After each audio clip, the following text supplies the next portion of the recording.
Egan. Move the agenda up. Alrighty, good evening. I'll call to order the Township of Hampton Council meeting for Wednesday, June 10th. Start with the pledge. Pledge Allegiance to the flag of the United States of America and to the republic for which it stands, one nation, under God, indivisible, with liberty and justice for all. Roll call, please. Ms. Blackburn. Present. Ms. Fritsch. Present. Mr. Midgley. Present. Mr. Sholey. Present. Dr. Johnson. Present. Mr. Speakman. Present. All right, first item on the agenda before the public hearing is citizens' agenda matters. If anyone has anything they'd like to say. No. Anybody? Still no. All righty. The next item is the public hearing for the Seven Brew conditional use, application 26-01. They have once again requested an extension. However, because we've already advertised it, we are going to open the public hearing and then continue it until July 8th. So can I have a motion to open the public hearing for the Seven Brew conditional use? So moved. Second. Roll call. Ms. Blackburn. Favor? Ms. Fritsch. Favor. Mr. Midgley. Favor. Mr. Sholey. Favor. Dr. Johnson. Favor. And can I have a motion to continue the public hearing for the Seven Brew conditional use until July 8th? So moved. Second. Roll call. Ms. Fritsch. Favor. Mr. Midgley. Favor. Mr. Sholey. Favor. Ms. Blackburn. Favor. Dr. Johnson. Favor. All right. We are doing the one for timber, though? Yes. All right. May I have a motion to open the public hearing for the proposed timber harvesting ordinance? So moved. Second. Roll call. Mr. Midgley. Favor. Mr. Sholey. Favor. Ms. Blackburn. Favor. Ms. Fritsch. Favor. Dr. Johnson. Favor. Is anyone giving a presentation about it? I was going to say, do you want to, Aaron, the ball is in your court. Michelle, the ball is in your court. Either one. I mean, you drafted the legal opinion on it, Michelle, if you'd like. Aaron, would you like me to, or would you like to? Okay. So since the original timber harvesting ordinance of the township, since that time, there have been several advisory opinions authored by the Attorney General in regard to acre law and the municipality's planning code. So as soon as we learned of those advisory opinions, there were certain revisions that needed to be made to our current timber harvesting ordinance. It is in compliance with the model ordinance proposed by the Attorney General. And we are recommending that if anyone has any questions, I'm sure Aaron and I can attempt to answer them, but we are recommending that that ordinance be adopted, I believe, at your next voting meeting. Yes. Anyone have any questions? Is there anything that's easily digestible, like it went from 1 to 2 acres, or just something high level, or is it? Last time it was indicated it was super complicated. Yeah, and when it I is- asked for a red line version, Yeah. everything Right. was red line. Yes. Is it like Basically- tree counts and things like that? It's essentially, it's almost a new ordinance in a way. Even though we're revising the old ordinance, it really is essentially a new ordinance. And as Michelle said, GTN is recommending that we go, for this model ordinance the Attorney General has recommended. So it's kind of like taking what we had and basically just upending it, if you will. We had a decent amount of regulations that are governed by the DEP, and those all needed to be redacted. There were certain other, there were some things that we were in compliance with. It is a permitted use by right in all zoning districts. It has to be. And basically, the law says we can't unreasonably restrict forestry activities, and they have a certain way of going through all that. So, does that answer your question? Yeah. So if we don't do it, we could be held liable for. They would challenge us. Impeding. Right. They would challenge us, and I then the see. Attorney General would file a complaint against the township. Yeah. And And that- we already something actually, Compel us to yeah, comply. Right. and we already actually have gotten a challenge on that from a property owner. Informal. They haven't Yeah. filed it yet, but it was Yes. basically saying, "Hey, do you guys know?" And it's happening everywhere because everyone, So Yeah. you're not you are one of our first, but it's happening all of our places because everyone has this same old ordinance, and these advisory opinions are making it all new. Are we losing any protections that we particularly advocated for 8 years ago or however long that was? No, Not really? no, Okay. no. I don't think you are. All right, any other questions? Any questions or comments from the audience? All right, then can I have a motion to close the public hearing for the proposed timber harvesting ordinance? So moved. Second. Roll call. Mr. Shuley, Favor. Ms. Blackburn, Favor. Ms. Fritsch, Favor. Mr. Midgley, Favor. Dr. Johnson. In favor. All right, any other business at this time? None. All right, then we will adjourn that portion of the meeting and go directly into our agenda meeting. Administration, item A, please. Sure. Aaron, can you pull up the image of the two lots? Sure. Thank you. It's the JPEG, yeah, the JPEG. There are currently two lots for sale along McCully Road that total a little under 3 acres. They are roughly, if you see it sort of on that, they're at the bend of McCully as you're heading up towards Route 8 if you're going in that direction. These two properties have been for sale for some time now, going into, I think, almost a year and a half at this point. They are ideal for a stormwater management project in that area, especially given the fact that we did acquire property on the opposite side of McCully Road in that area. Given the new regulations that are coming down from the state through the MS4 program, we're going to have to start doing some treating of stormwater and sediment. The property on the left there, if you want to pull up that PDF I sent you, that sort of open area in the middle of that would make an ideal location for a detention basin. Adam Mochenbaugh from PVE went down and looked at it. There's also some stream bank restoration that needs to go on in that area.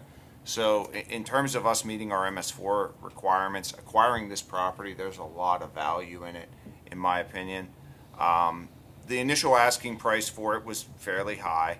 After some negotiation for both parcels, we got them down to $125,000 with some closing costs involved in that as well. GTN's been reviewing and prepared the purchasing agreement. Just given the requirements we have coming down the pike and the fact that actually Gordhead Run does run through this property, I think there is an extreme amount of value in acquiring this parcel for a future stormwater management project, and I think the price is pretty good. I mean, if you consider $125,000 for almost 3 acres in Hampton Township, I think that's a fairly reasonable price. We've had an appraisal done. It's reinforced that, so we're not paying above appraised value. So with that being said, my recommendation is going to be in 2 weeks that we purchase these parcels. Do we have a sense for like the restoration costs, time? I will have that for you at the next meeting. Adam is working on that now, but he at least wanted to get me a sketch drawing of what we could do. I mean, that storage area could store 160,000 gallons of storm water. So there is, again, it's a fair amount.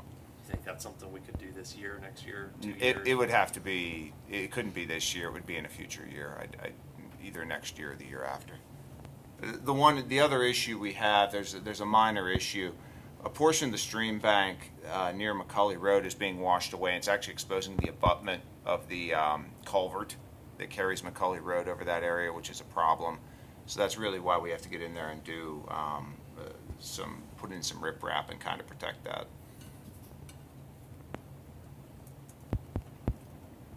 Any other questions? Do we have to do anything officially with the stormwater management budget? I don't believe so because of where we stand. I believe there's, number one, there's space in there, but I'll tell you what, let's you and I talk and we'll see if we have to do anything official. Yeah. I don't believe we do, but I'll verify that. I mean, Yeah. I took a quick look at it and there was enough money Yes. projected in surplus for the end of the year to be able to cover this Yes. cost. But since it's an adopted budget with identified capital projects, this wasn't in there, I didn't know whether we needed to We can always, amend it.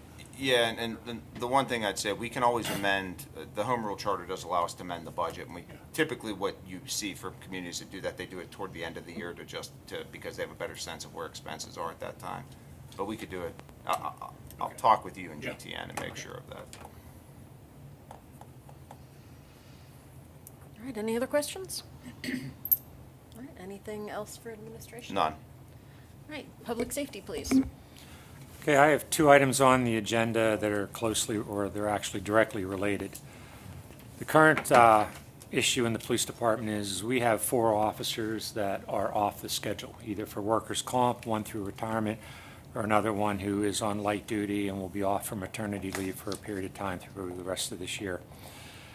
So that's down 4 officers. We expect to potentially lose 1 officer to another employment, to another police department here shortly, but we don't have confirmation on that. And then we have the pending retirement where Sergeant Gromwalski has submitted his papers for retirement. So that causes an issue with scheduling, and we need to fill at least 2 of those slots at this point. So council nullified the last test that we did. We aggressively pursued applicants. We got the testing process expedited. We currently have 7 qualified applicants that they will complete all of their testing by Monday, July 15th.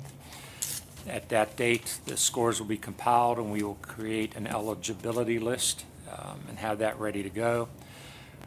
I then intend to submit 2 applicants to be selected from this list for conditional offers of employment. Those conditions would be based upon passing a psychological, a physical, and polygraph, which is mandated by our ordinance, with a potentially a 3rd officer, depending on the resignation of Officer Capelli if he accepts other employment with another police department. So I would like to have a tentative start date for those officers, the 2 selected, potentially 3, depending on, again, that status of the 3rd officer, for a tentative start date beginning of July 2nd. So therefore, I'm requesting council certify a new eligibility list that I will present to council at your regular meeting on June 24th, which would document those names and their current standing on that list. And then I would then present 2 names from that eligibility list who are best qualified for the positions mentioned above. And then I would request that those 2 candidates be given offers of employment, conditional offers of employment based upon passing those requirements as I stated before. Anyone have any questions? Not about certifying the eligibility. I was curious to know what the situation was with the officer looking for another department. He is from that area, Okay. and he would like to head back that way. Like a I smaller know commute. the manager has had a discussion Yeah. with him about that, and he's looking at this department because it'll be closer to home where he wants to live. Yeah, and the one thing I just ask, we are moving aggressively through this process. I mean, we're following our ordinance and our requirements for hiring, but just bear in mind, we may have to do an agenda amendment that day to add potentially a 3rd officer, because we may not know when he's leaving. So, yeah, just give us some grace on this one, because we're trying to fill some holes in the department and move forward. So interviews, thus far have been promising. That's good. Knock on wood. And you have no qualms about adding a 3rd officer in 2 weeks' time, if it comes to that? That's to you, Michelle. Legally, is there any issue with, if we have on the agenda that we're going to do conditional offers of employment for 2 officers, do you have any concerns with us amending that to being 3 officers? No, Okay. you've given notice, that's fine. Okay. Yeah. All right, any other questions? All right, anything else for public safety? I have nothing unless there are questions. All right, community services, please. I'll take the first 2. On May 14th, the North Hills Council of Governments opened their bid for rock salt. There were 3 bidders, Morton Salt, Cargill, and Compass. The apparent low bidder was Morton Salt. I should say the apparent low bidder. The low bidder was Morton Salt. We did the bids a little differently this time with the COG, and there are some other changes in the contract that Susan and I would recognize, but it's probably not really worth discussion here. with most rock salt bids, there's, you put in what your, presumed quota is for the year. In our case, it's 3,500 tons. With, 3,500 is 100% of your order. There's leeway between that. There's a range of, currently within the COG contract, 75% is the minimum that we have to order. Even if it's a light winter, we have to order 75% of that quota. And on the top end, it's 125% before the vendor can up the price. What we did with this one, and this was a suggestion actually in the last rock salt bid, was to look not only at a 75, 125 quota, but a 60%, 140% quota, because that gives you a lot more leeway in the case of light winters, and then on the other side, in the case of a heavy winter, before there would be an increase or an escalator cost in the price. So we bid that out separate. We bid both of those out.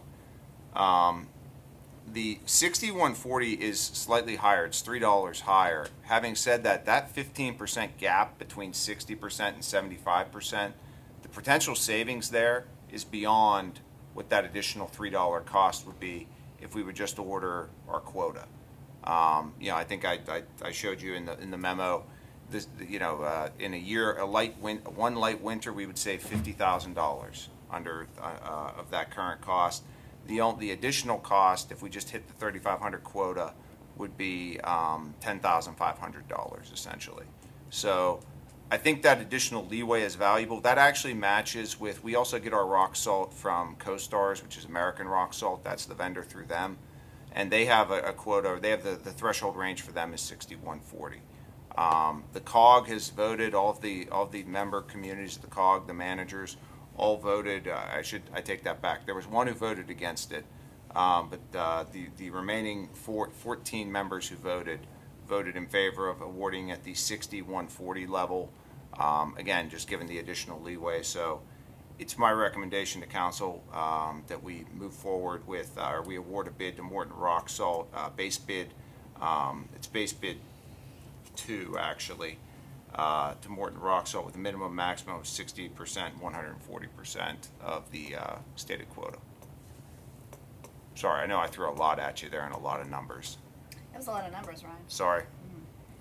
All right, well, I have a question. Go. And it's the same question that I Oh, posed no. at least twice, that Jerry has posed, and I Yes. think Dan asked it last year too. Yes. There is a clause in here that says buyer agrees to purchase all its additional requirements as needed up to 140% of its estimated requirements exclusively from the seller at the bid price. So how can we also buy from CoStars with that clause in this contract? I can tell you, well, I think as far as That's what's highlighted. 40% of estimated requirements exclusively from seller at the bid price. I mean, I think that statement is more on the, you go up to like whatever our quota is submitted through them cannot be purchased. Like we can't use another vendor and somehow take credit for that. At least that's how I read that. That is some odd language because typically they do call out the CoStars exception.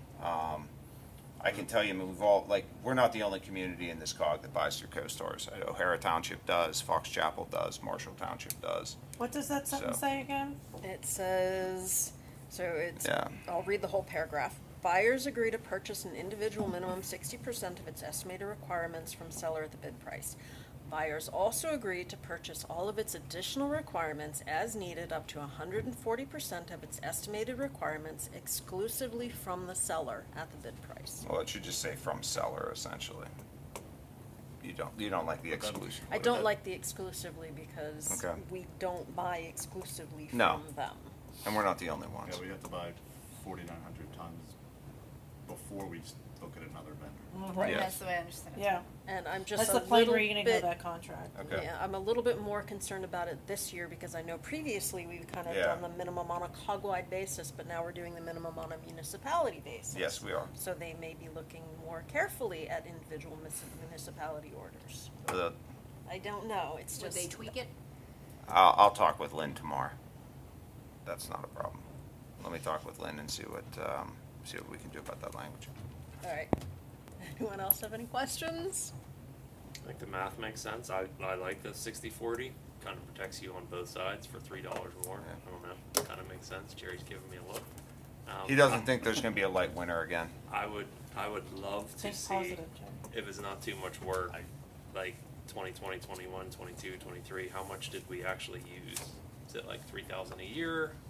Oh, yeah, Is it not- 3, it's not a 4, lot of 6? work. Either Susan has it or I have it. Yeah, just, I mean, if you just, Yeah. just send us something, that would be nice to see. And we did have 2 very mild winters in there, so. So you think it's gonna be bad winter for a couple years, Hey, forever? dude, it's not even summer yet. What the hell are we talking about? I know, why are we talking about this now? No! Oh, I'm asking Jerry.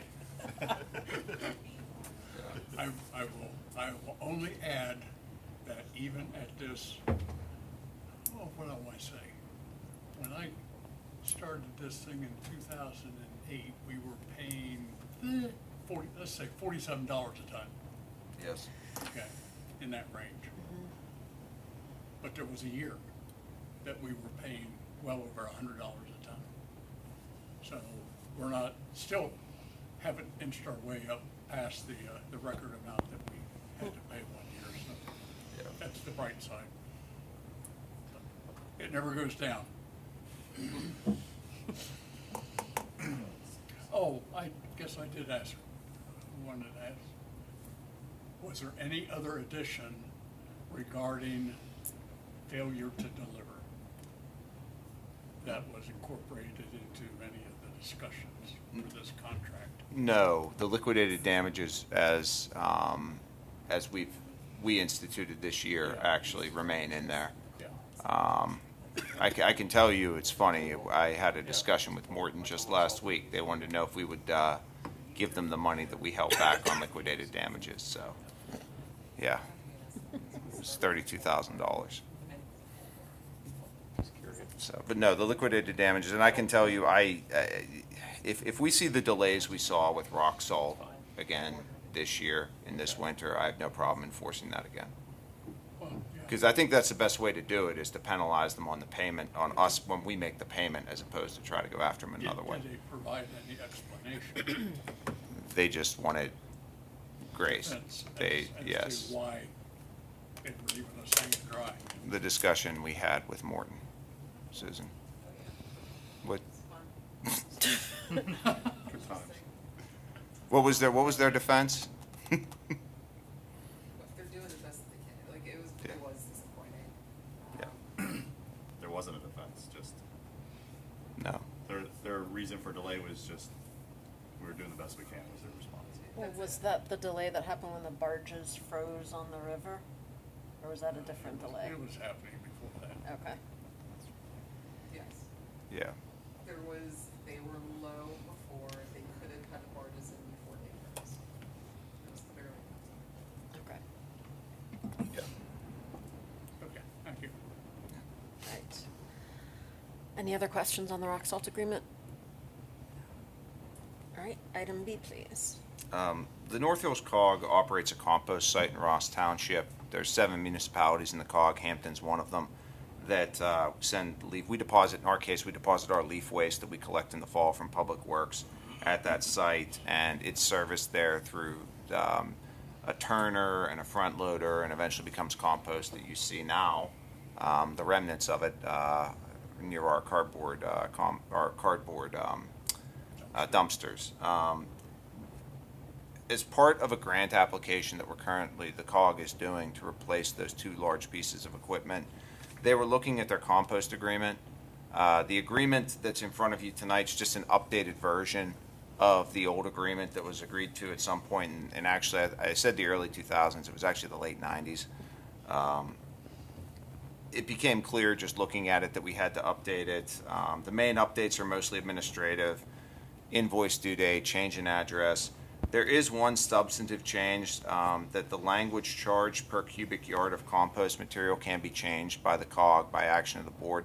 That price has not gone up since the agreement was signed originally, so I think that's probably a necessary change at this point. If council's amenable, I'm going to recommend we adopt this agreement at our next meeting as well. Any questions about the compost agreement?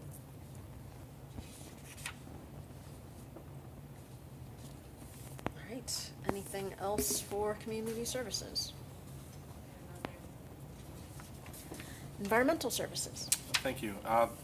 We're requesting the consideration of an ordinance accepting the sanitary sewer main and easement associated with the Pioneer Place residential development. Anyone have any questions? This is fairly standard. Is it complete? Construction is, right now, they're just doing the final review with engineering to make sure everything is, all the boxes are officially checked before they'll give us their recommendation. We should have that well in advance of the 2 weeks. Any other questions? All right, anything else for environmental services? I have nothing unless there are questions. All right, zoning and planning, please. Thank you, Madam President.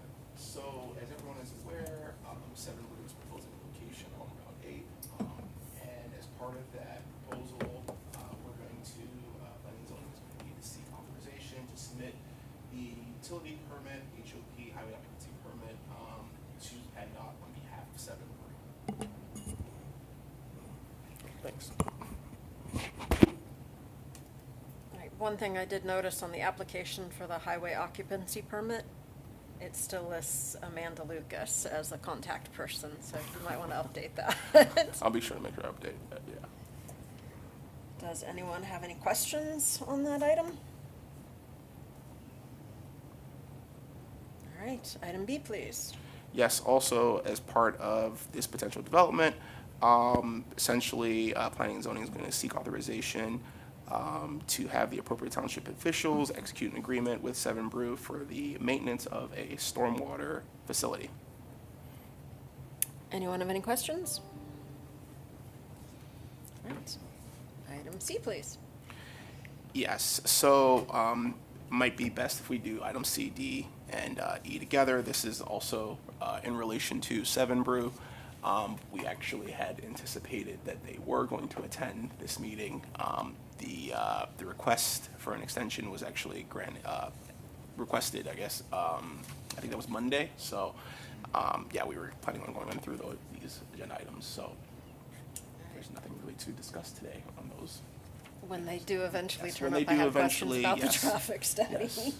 Should They- bring us some free samples. Anyone have any questions about items C, D, or E at this point that we can answer now without the applicant here? Again? I mean, is there anything new since the last time, a month or two ago? Or are Yeah, they still in the same spot? the with trap, Well, yeah. left turn it's issue? Go ahead. it's basically the left turn issue. They've submitted the revised traffic study, and that was only submitted on Friday. So, our traffic engineer has not had adequate time to review it yet. But preliminarily, there are still issues. I'll let Ryan discuss a little bit more if you'd like. Yeah, there's. The resubmitted traffic data was actually specific to locations of Seven Brew in western Pennsylvania. So they actually took data from their sites that they built in this area, one near your home of Moon. Correct. And Yeah, and the results of that actually were that the PM peak traffic was worse under that scenario. The left turn out under the highway capacity manual still grades at an F. So what they're going to do now is they're going to do a more in-depth analysis of that data. It's called a multi-channel study. Do not ask me to. My traffic engineering skills are very, very minimal. But they are going to take that and they're going to take the data they gather, do that multi-channel analysis, and then our engineer is going to look at it. But there's still concerns, I think, from our perspective with the queuing on that lot, and then more importantly with that left turn out, given the grade with the highway capacity manual.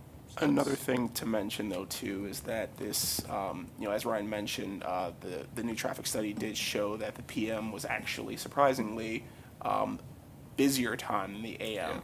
Yeah. And peak traffic hours showed about 57 cars an hour. So that's about a car a minute. So, yeah.